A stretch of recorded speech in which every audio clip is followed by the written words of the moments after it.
Assalamualaikum warahmatullahi wabarakatuh. Rahasia majikanku sudah memasuki part yang ke-25. Hore! Terima kasih yang sudah menyaksikan sejauh ini.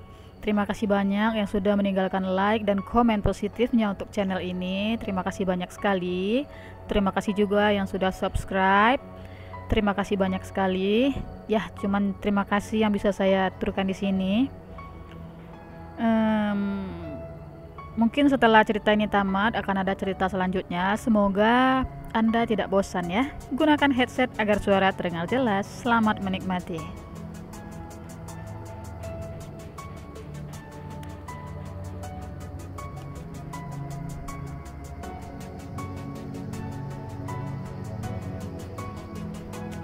Tanpa sadar, telapak tanganku mendarat di pipi kanan Hari. Entah apa yang ia lakukan di rumah ini. Tanpa bertanya, ia menuduhku yang tidak-tidak. Jaga mulutmu, Hari. Baron berdiri mematung menyaksikan adegan yang tak mengenakan barusan. Aku tahu, ia pasti takkan senang dituduh macam-macam.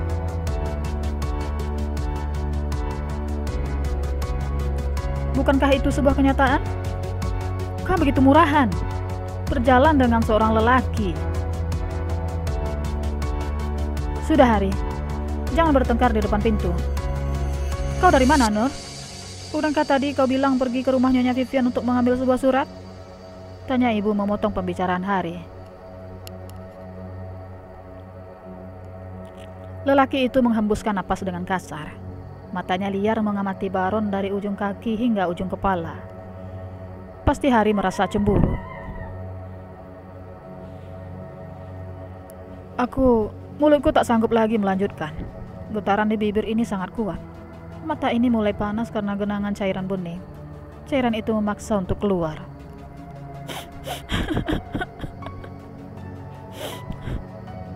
Kau kenapa? Semakin ditanya, semakin sesak rasanya dada ini. Kembali teringat betapa pengapnya di dalam sana, dalam balutan selimut tebal yang diikatkan ke tubuhku oleh Nyonya Vivian. Maaf, tolong bawa Nur masuk ke dalam dulu untuk beristirahat. Nur masih trauma karena mengalami sesuatu yang mengerikan. Terang Baron pada ibu dan Hari. Ibu pun memapah tubuhku untuk masuk ke dalam rumah.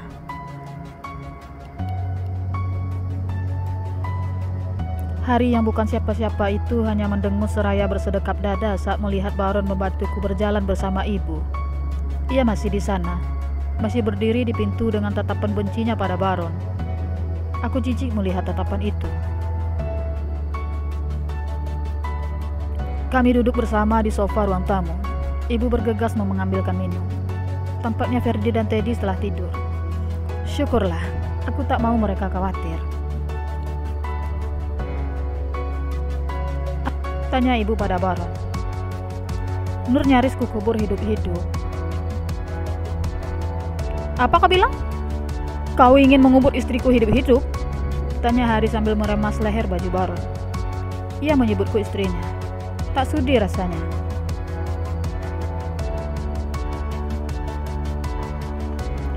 Mantan istri, Hari? Kita hanya mantan, ucapku pelan. Tetapi mampu membuat wajah Hari memerah.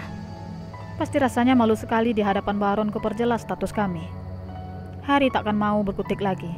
Ia takkan mau lancang lagi terhadap Baron.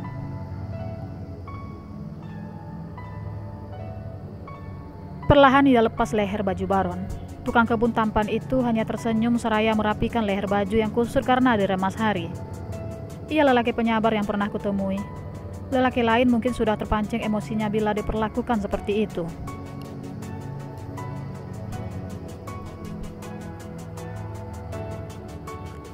Nyonya Vivian menjebak Nur. Saat tiba di sana, perempuan itu memukul kepala Nur. Setelah Nur tak berdaya, dia membungkus tubuh Nur dengan selimut tebal. Saat aku datang setelah mendapat telepon darinya, aku diminta untuk menggali tanah di halaman belakang.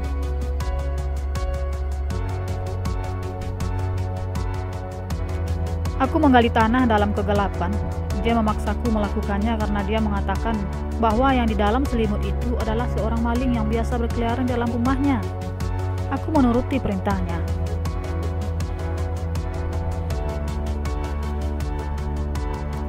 Lubang selesai digali, selimut tebal berisi jasad itu kuangkat.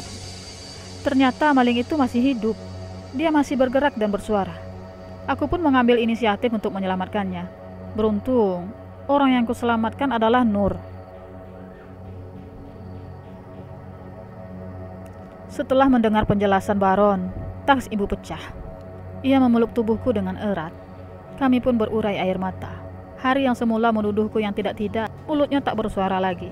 Lelaki yang seharusnya melindungiku sekarang menjadi manusia yang tak berguna. Aku kecewa, sangat kecewa. Nur, anakku, untung kau selamat, sayang. Ayo kita laporkan Nyonya Vivian ke kantor polisi, Nur. Ajak ibu seraya berdiri mengambil jaket dari dalam kamar. Hari sudah malam, Bu. Lagi pula, kita tak punya bukti untuk melaporkannya. Polisi butuh bukti, Bu.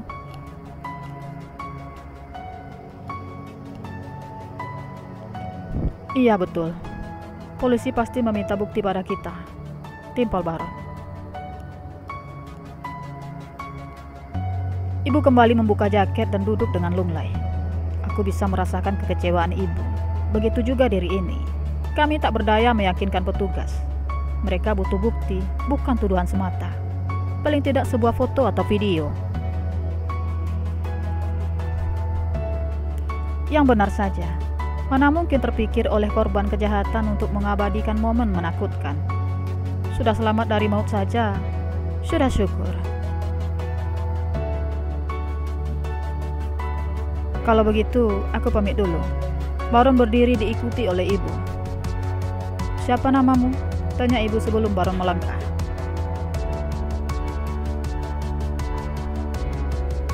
Baron, Nyonya. Aku tukang kebun di rumah Nyonya Vivian. Kebetulan kami sudah lumayan akrab. Terima kasih banyak, Baron.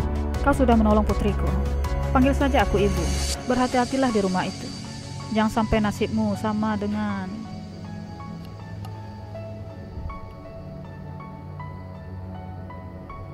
Aku mencubit lengan ibu. Baron mengerutkan keningnya menatap ke arahku. Semoga ia tak penasaran dengan ucapan ibu yang terpotong. Aku tahu, ibu pasti ingin menyebut Tuan Felix. Bu, Baron mau pulang. Hari sudah larut. Iya. Maafkan aku telah mengatakan yang tidak-tidak. Hati-hati di jalan ya. Ujar ibu seraya tersenyum pada Baron. Lelaki berbulu mata lentik itu tersenyum dan menyalami ibu. Mereka cocok sekali menjadi mertua dan menantu. Terima kasih, Bu. Ucapnya pada ibu. Aku pamit dulu. Besok jangan ke rumah itu lagi, Nur. Sambung Baron sembari melangkahkan menuju pintu. Iya, aku tahu. Rumah itu tak layak lagi untuk kudatangi. Aku akan mencari pekerjaan. Ya, itu lebih baik.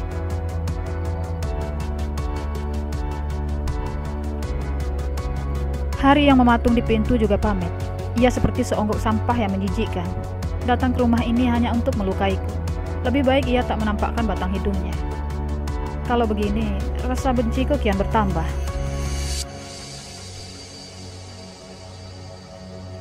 Jangankan untuk rujuk, untuk memaafkannya saja, aku akan berpikir 1000 kali. Nur, apa aku boleh meminta nomor ponselmu?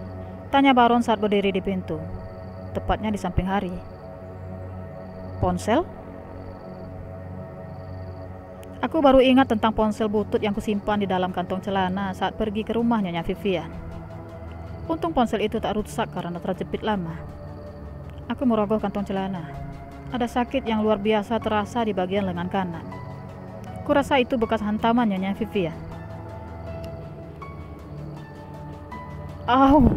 Aku saat dibengkokkan merogoh kantong celana. Baron dan Hari serentak mendekatiku dengan ekspresi cemas. Mereka sama-sama hendak menyentuh lenganku.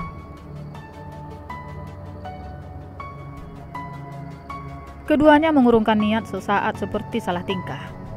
Mereka saling pandang. Aku di sini masih mengerang kesakitan. Kau kenapa, Nur? Tanya Baron khawatir. Lenganku sakit sekali. Saat di dalam balutan selimut, lenganku ini menerima beberapa hantaman. Perempuan itu benar-benar iblis. Aku akan membalas perbuatannya. Tidak, Baron. Jika kau membalas, apa bedanya kau dengan perempuan itu? Biarkan hukum yang bertindak. Sampai kapan kita akan menunggu, Nur? Akan ada waktunya, Baron. Oh, lenganku sakit sekali. Baron menyingkap lengan bajuku setelah meminta izin. Aku mengizinkan. Ia singkap lengan bajuku dengan pelan dan sedikit sungkan.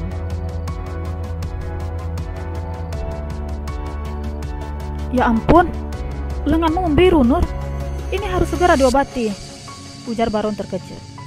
Hari pun ikut melihat lenganku yang telah membiru. Namun tak ada kata yang keluar dari bibirnya. Ia salah tingkah. Mungkin juga serba salah.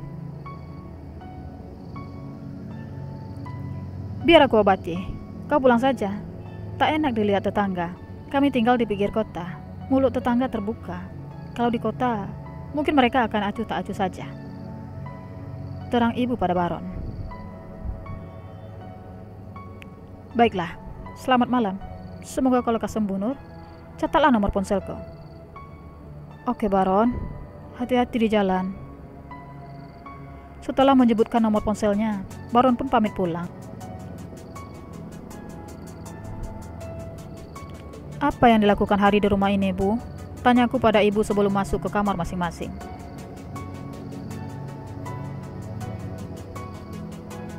Hari mengambil ponsel yang diberikan padamu waktu itu.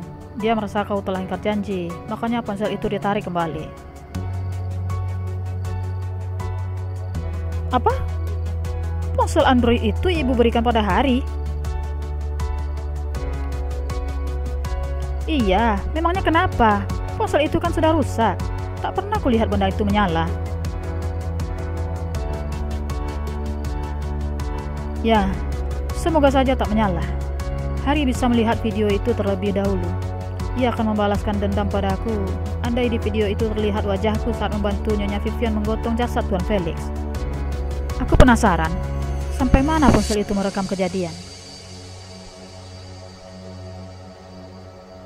Pagi ini aku sedikit santai karena tak pergi bekerja. Kembali ke rumah itu bagai mengantar nyawa. Biarlah makan dengan garam daripada mati di tangan Nyonya Vivian.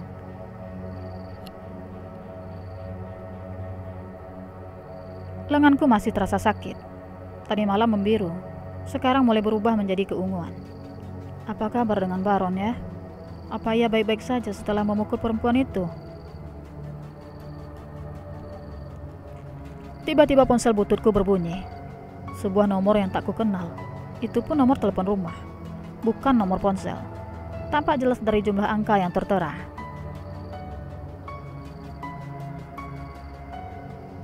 Ponsel bututmu itu berisik. Mengapa tak kau angkat? Tanya ibu sembari menaruh teh hangat di meja untukku. Aku malas melayani nomor baru. Kadang hanya orang iseng. Lebih baik kau angkat dulu. Siapa tahu itu penting. Baiklah. Halo? Yang bernama Baron telah kami tahan, ucap seorang lelaki di ujung sana. Tidak. Mengapa mereka menahan Baron? Bersambung dulu ya, nantikan part selanjutnya. Terima kasih sudah menonton sampai habis. Assalamualaikum warahmatullahi wabarakatuh.